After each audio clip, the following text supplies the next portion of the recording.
Bonsoir à tous. Ah ouais. Bonsoir. Je vais vous parler du premier vinyle que j'ai acheté de ma vie. C'est un vinyle du groupe L'Impératrice. Et dessus, il y a un morceau qui s'appelle Parfum Térémine, qui est composé à la base à un tempo de 120 battements par minute.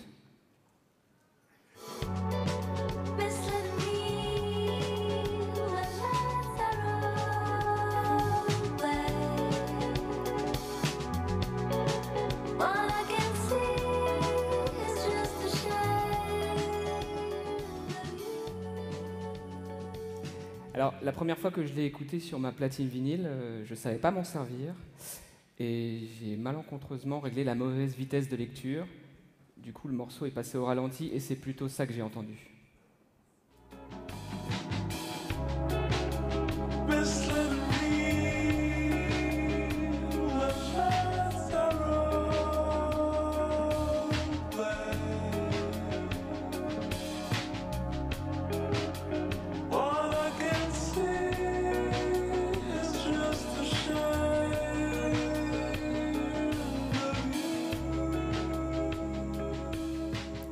Et j'ai été surpris de constater que la musique me paraissait plus intéressante à ce tempo-là qu'au tempo original.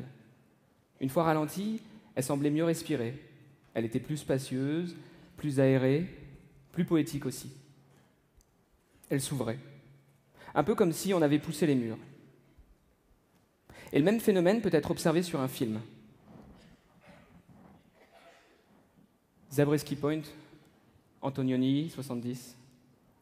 Les images ralenties révèlent une poésie qu'on ne percevait pas d'abord.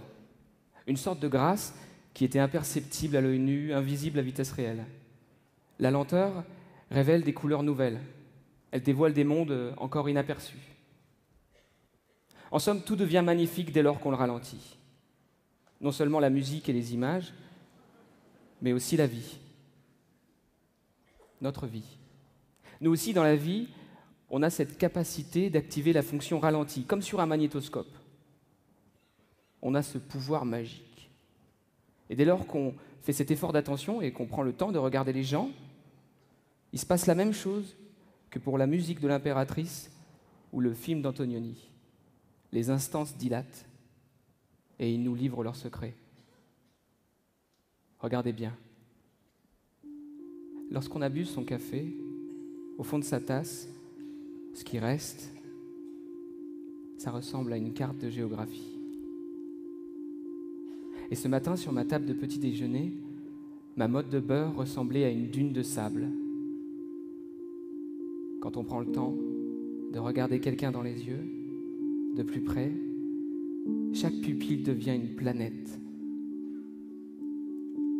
Et en regardant autour de soi, en prenant le temps, on y remarque soudain tout ce qui est beau.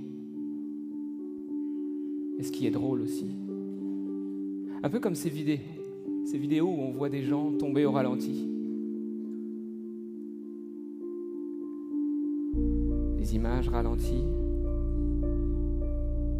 sont plus vivantes et plus utiles. Ils peuvent nous donner des solutions à des problèmes.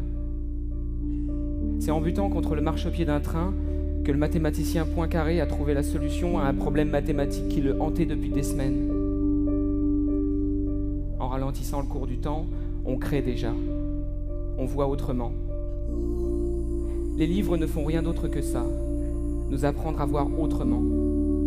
À nous passer le réel au ralenti pour mieux le découvrir. Vous n'avez jamais remarqué qu'il y avait comme une bulle de lenteur qui entoure les gens qui lisent dans le métro ? On dirait qu'ils ne sont pas dans le même espace-temps que les autres. On dirait qu'ils vivent quelque chose de nouveau. Lire, c'est ça. Lire, c'est se passer le réel au ralenti et découvrir des mondes qu'on ne soupçonnait pas. En lisant, on se refait le film et on revoit des scènes, on relève chaque détail. Marguerite Duras a écrit tout un texte sur la mort d'une mouche.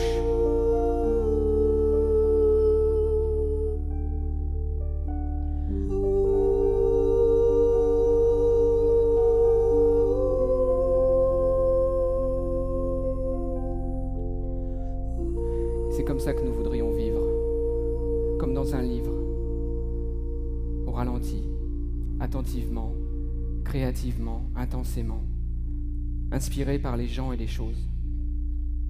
Car le monde n'est pas moins beau qu'hier, c'est nous qui allons trop vite.